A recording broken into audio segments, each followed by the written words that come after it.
Assalamualaikum warahmatullahi wabarakatuh. Di sini kami akan menerangkan materi tentang perbandingan politik dan pemerintahan antara Indonesia dengan Malaysia. Saya Rizky Alfiana, NPM 90. Perkenalkan, nama saya Gita Rania, NPM 059. Perkenalkan, nama saya Safiti Nurlaili, NPM 75. Perkenalkan, nama saya Fatia Suci, NPM 110. Di dalam materi ini akan mempelajari tentang 4 hal. Yang pertama ada pengertian sistem politik dan pemerintahan. Yang kedua ada sistem politik dan pemerintahan di Indonesia. Yang ketiga sistem politik dan pemerintahan di Malaysia. Dan yang terakhir ada perbandingan sistem politik dan pemerintahan Indonesia dengan Malaysia. Masuk ke materi pertama, yaitu pengertian sistem politik dan sistem pemerintahan.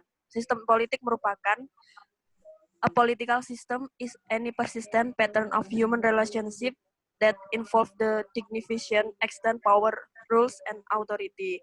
Dengan demikian, menurut Robert Dahl, sistem politik mencakup 2 hal, yaitu pola tetap dari hubungan antar manusia, kemudian melibatkan sesuatu yang luas tentang kekuasaan, aturan, dan kewenangan. Selanjutnya, pengertian dari sistem pemerintahan. Sistem pemerintahan adalah sebagai tatanan utuh yang terdiri atas berbagai komponen pemerintahan yang saling bergantung dan saling mempengaruhi dalam mencapai tujuan dan fungsi pemerintahan. Komponen-komponen tersebut secara garis besar meliputi lembaga eksekutif, legislatif, dan yudikatif.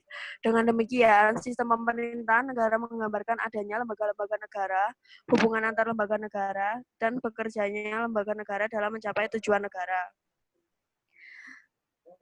Selanjutnya adalah sistem politik di Indonesia. Sejak Negara Kesatuan Republik Indonesia terbentuk, para pendiri negara telah memilih demokrasi sebagai sistem politik idealnya. Kemudian yang selanjutnya, ada 3 sistem politik demokrasi yang pernah berlaku di Indonesia. Antara lain, ada demokrasi liberal dan demokrasi terpimpin. Demokrasi liberal berlangsung sejak 3 November 1945. Dikenal pula dengan demokrasi parlementer, dan berakhir pada saat gagasan demokrasi terpimpin dilaksanakan. Kemudian demokrasi terpimpin ini berlaku sejak 5 Juli 1959 sampai dengan 11 Maret 1966. Dibentuk badan yang disebut Front Nasional untuk merealisasikan demokrasi ini. Disebut periode pelaksanaan UUD 1945 karena terjadi penyimpangan terhadap UUD 1945. Penyimpangan itu misalnya Presiden membubarkan DPR, Badan Konstituante, dan sebagainya. Kemudian selanjutnya ada demokrasi Pancasila. Pada awal pelaksanaan sistem politik ini dilakukan penyederhanaan sistem kepartaian. Muncullah satu kekuatan politik yang dominan, yaitu Golkar dan ABRI atau ABRI. Pada masa Orde Baru, partai politik melebur ke 3 partai besar, yaitu Golkar, PPP, dan PDI, hingga munculnya amandemen terhadap UUD 1945. Kegagalan ketiga partai besar dalam perannya sebagai lembaga kontrol terhadap jalannya pemerintahan dan tidak berfungsinya check and balance, karena itulah muncul ketidakpuasan rakyat dan muncullah gerakan reformasi. Salah satu dampaknya adalah lahir kembali partai-partai kecil. Nilai-nilai demokrasi Pancasila yang harus tetap dijunjung tinggi adalah kehidupan politik, yaitu sebagai warga negara punya hak dan kewajiban yang sama.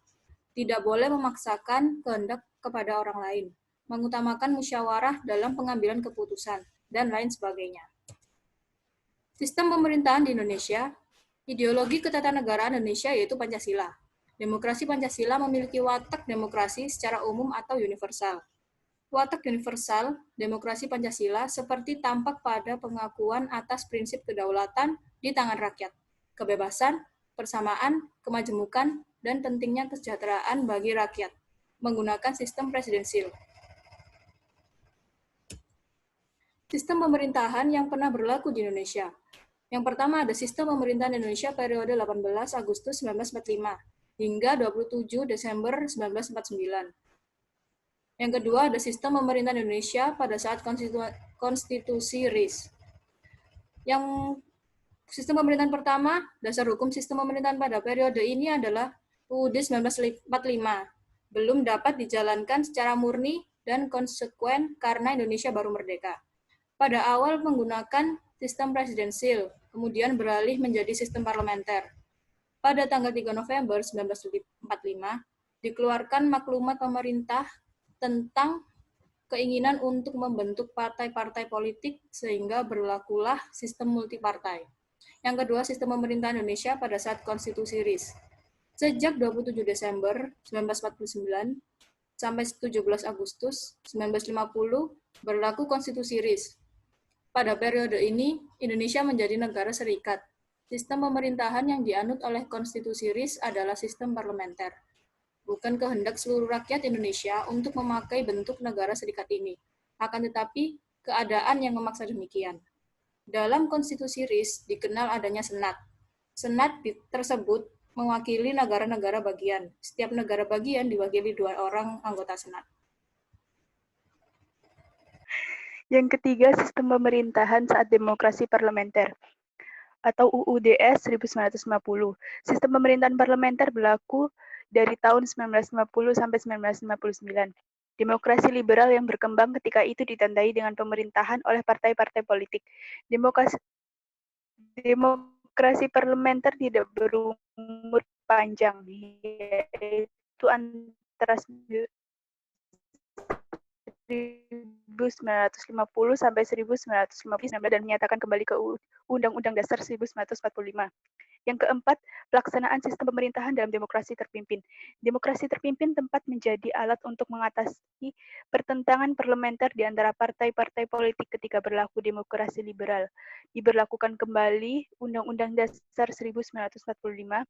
Peristiwa G30 SPKI tahun 1965 mengubah perjalanan politik bangsa Indonesia dan menyingkirkan Soekarno dari puncak kekuasaan. Kemudian mengantar Soeharto menjadi seorang yang sangat berkuasa dengan memanfaatkan secara maksimal UUD 1945 untuk kepentingan politiknya selama 32 tahun. Yang kelima, pelaksanaan sistem pemerintahan pada masa Orde Baru. Pemerintahan Orde Baru lebih mengedepankan pendekatan keamanan atau security approach daripada pendekatan kesejahteraan. Peranan politik kemudian merambah ke bidang ekonomi, olahraga, kesenian, dan bidang sosial kemasyarakatan yang lain. Peran dalam berbagai bidang tersebut dikenal dengan Dwifungsi ABRI, dengan peran sebagai stabilisator dan dinamisator, militer tampak sebagai pembentuk suasana agar semua kebijakan pemerintah Orde Baru dapat diimplementasikan dengan baik. Sehingga pemerintah Orde Baru dikenal mengembangkan sistem politik otoriter, bukan sistem politik demokrasi. Yang keenam, pelaksanaan sistem pemerintahan pada era reformasi. Pelaksanaan sistem pemerintahan dan politik pada era reformasi merupakan transisi dari sistem politik otoriter ke demokrasi. Indonesia merupakan negara sistem pemerintahan presidensial. Yang ketiga, sistem politik dan pemerintahan di Malaysia. Malaysia sejak kemerdekaannya mengamalkan sistem pemerintahan kerajaan dengan model pemerintahan kerajaan konstitusional atau di Malaysia dikenal dengan istilah raja berpelembagaan. Kedudukan raja sebagai termaktub dalam konstitusi Malaysia merupakan kepala negara yang tidak melaksanakan pemerintahan. Hak-hak sebagaimana yang tertuang dalam konstitusi tersebut dilaksanakan dengan usulan Perdana Menteri yang berkuasa selaku kepala pemerintahan. Secara umum, Raja Malaysia hanyalah lambang dan tidak memiliki kekuatan politik nyata dalam penyelenggaraan kebijakan pemerintah di Malaysia. Alat kelengkapan kerajaan Malaysia terdiri atas yang pertama, Badan Perundangan. Badan Perundangan atau Parlemen Malaysia mengandung 3 komponen utama, yaitu yang di-Pertuan Agong, Dewan Negara atau Senat, dan Dewan Rakyat atau House of Representative.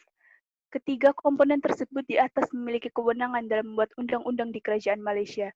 Selanjutnya ada Dewan Rakyat. Keanggotaan Dewan Rakyat dipilih melalui pemilihan umum dengan masa jabatan 4 tahun. Keanggotaan Dewan Rakyat merupakan representasi partai politik yang mengikuti seleksi melalui pemilihan umum. Sebagai negara yang menganut bentuk federalisme, pembentuk partai di Malaysia lebih mudah dan partai lokal di setiap negara bagian dapat berdiri. Kemudian partai tersebut akan membangun koalisi dengan partai yang ada pada tingkat nasional. Selanjutnya yaitu Badan Eksekutif. Yang pertama, komponen dari Badan Pemerintahan atau Badan Eksekutif Kerajaan Malaysia adalah yang di-Pertuan Agong sebagai kepala negara, memiliki kekuasaan eksekutif. Kekuasaan tersebut kemudian dijalankan oleh kabinet. Kedua, sesuai dengan konstitusi federal, yang di-Pertuan Agong dapat mengambil keputusan tanpa pertimbangan kabinet atau berdasarkan kebijakannya sendiri dalam 3 perkara. yaitu melantik Perdana Menteri, tidak menyetujui pemerintahan untuk membubarkan parlemen dari Perdana Menteri, dan meminta supaya diadakan musyawarah raja-raja untuk membahas tentang kedudukan keistimewaan raja-raja atau hal-hal lain yang menyangkut agama Islam dalam adat istiadat. Yang kedua, Badan Kehakiman. Kekuasaan kehakiman di Malaysia diatur dalam Pasal 121 Ayat 1 Undang-Undang Federal. Kedua, kekuasaan kehakiman tertinggi di negara ini terletak pada Mahkamah Agung. Ketiga, sistem politik dan pemerintahan di Malaysia. Malaysia menganut sistem pemerintahan demokrasi parlementer dengan konstitusi federal yang dipertua agung sebagai kepala negara yang dipilih untuk masa jabatan selama 5 tahun, dipilih dari dan oleh 9 sultan negeri-negeri Malaya. Ada di 2 tingkat pemilu di Malaysia, yaitu tingkat federal dan tingkat negara bagian. Pemilihan tingkat federal untuk keanggotaan di Dewan Rakyat, Majelis Rendah Parlemen, sedangkan pemilihan tingkat negara bagian untuk keanggotaan di berbagai majelis legislatif negara bagian. Di Malaysia menganut sistem parlemen 2 kamar atau bikameral yang terdiri dari Majelis Rendah, Dewan Perwakilan Rakyat, dan Majelis Tinggi Senat atau Dewan Negara, secara harfiah disebut Chamber of Nation. Sistem pemerintahan di Malaysia. Yang pertama, raja tetap menjadi kepala negara dengan kekuasaan eksekutif sesungguhnya berada di tangan kabinet yang dipimpin oleh Perdana Menteri sebagai kepala pemerintahan. Pengadilan tertinggi dalam sistem peradilan adalah pengadilan federal, diikuti oleh pengadilan banding, dan 2 pengadilan tinggi, pengadilan bawahan di masing-masing yurisdiksi. Ini termasuk pengadilan sesi, pengadilan hakim, dan pengadilan untuk anak-anak. Malaysia juga memiliki pengadilan khusus untuk mengadili kasus-kasus yang diajukan oleh atau terhadap semua royalti. Perdana Menteri Malaysia adalah kepala pemerintahan eksekutif Malaysia yang dipilih secara tidak langsung. Dia secara resmi ditunjuk oleh yang dipertuang agung kepala negara. Setiap pemerintahan negara bagian Malaysia dibuat oleh konstitusi negara bagian masing-masing. Setiap negara bagian memiliki kamar legislatif negara unikameral yang anggotanya dipilih dari konstituensi anggota tunggal. Selanjutnya, pemerintah lokal atau otoritas lokal adalah level terendah dalam sistem pemerintahan di Malaysia. Setelah federal dan negara bagian, ia memiliki kekuatan untuk memungut pajak dalam bentuk pajak taksiran, untuk membuat undang-undang dan peraturan dalam bentuk oleh hukum, dan untuk memberikan lisensi dan izin untuk setiap perdagangan di wilayah yurisdiksinya. Selain memberikan dasar fasilitas, mengumpulkan dan mengolah sampah dan sampah, serta merencanakan dan mengembangkan daerah di bawah yurisdiksinya. Perbandingan sistem politik dan pemerintahan Indonesia dengan Malaysia. Sistem politik Indonesia adalah demokrasi dan sistem pemerintahannya adalah presidensil. Kedua, presiden sebagai kepala negara dan kepala pemerintahan. Yang ketiga, ideologinya adalah Pancasila dengan prinsip kedaulatan di tangan rakyat, kebebasan, persamaan, kemajemukan, dan pentingnya kesejahteraan bagi rakyat. Sedangkan di Malaysia, yang pertama, sistem pemerintahan Malaysia menganut sistem pemerintahan demokrasi parlementer dengan konstitusi federal. Kedua, sedangkan sistem politik Malaysia sejak kemerdekaannya mengamalkan sistem pemerintahan kerajaan dengan model pemerintahan kerajaan konstitusional, atau di Malaysia dikenal dengan istilah raja yang berpelembagaan. Selanjutnya, yang dipertua agung sebagai kepala negara, Perdana Menteri Malaysia sebagai kepala pemerintahan eksekutif. Demikian presentasi dari kami. Bila ada salah kata, kami mohon maaf. Wassalamualaikum warahmatullahi wabarakatuh. Darling,